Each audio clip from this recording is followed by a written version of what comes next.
Weather Service in Lincoln has issued a severe thunderstorm warning for Champaign County, southeastern McLean County, northeastern Pike County, northern Vermilion County until 11:30 p.m. At 10:32 p.m., a severe thunderstorm was located near Seymour and moving northeast at 55 miles an hour. Expected hazards include 60 miles an hour wind gusts. This is a radar-indicated threat. The following impacts are expected. Expect damage to roofs, siding, and trees.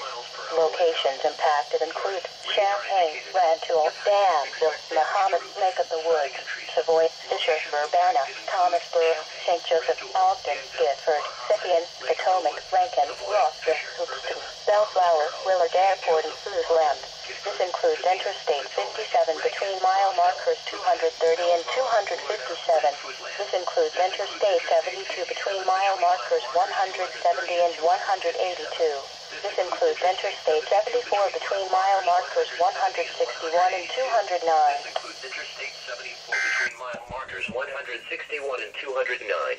For your protection, move to an interior room on the lowest